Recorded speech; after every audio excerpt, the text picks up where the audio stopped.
Cancer is the leading cause of death among firefighters. That's why one local department is ramping up its efforts to protect its members. Only on 4 tonight, reporter Yasmin Rodriguez shows us how a grant for protective gear is being put to work.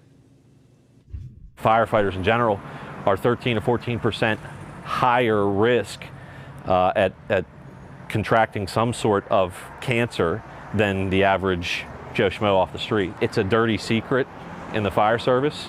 Not a lot of people talk about it, but we're to the point now where we can't hide it or brush it under the rug. Bill Jeffcoat is the chief at the Penn Hills No. 7 Volunteer Fire Department.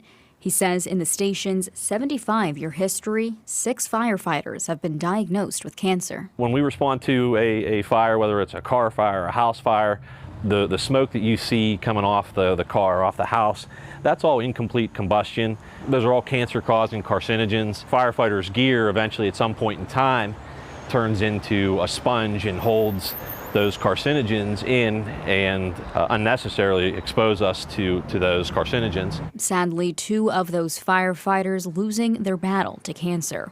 It's why Jeffcoat and his fire station sounded the alarm and reached out to Senator Jay Costa, requesting funding for better aid and protection. This shouldn't just be something that is just for one station. This should be something that every single fire station, everybody should, whether you're career, whether you're volunteer, should have access to. The station was granted $50,000 from the Department of Community and Economic Development for the following necessities: a personal protective washer extractor, dryer, ultrasonic cleaner, and a fire hose washer scrubber were all purchased.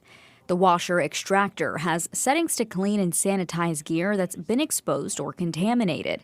The dryer will have that gear ready to go in just 2 hours, as opposed to a couple of days when normally firefighters would hang out their gear to dry.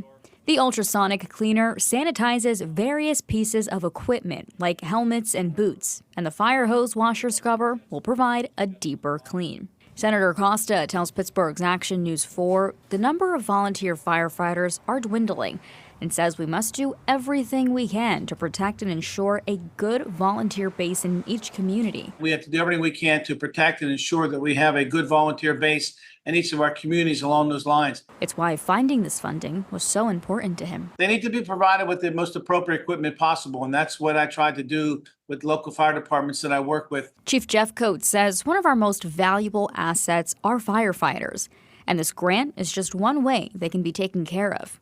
He expressed his gratitude for this grant, saying it'll pay dividends to its members and the community. But he also says it shouldn't stop there. And that's why it's imperative that we find ways to provide them additional state support to allow them to be able to operate and work to make sure they have the best protection possible. Yasmin Rodriguez, Pittsburgh's Action News 4.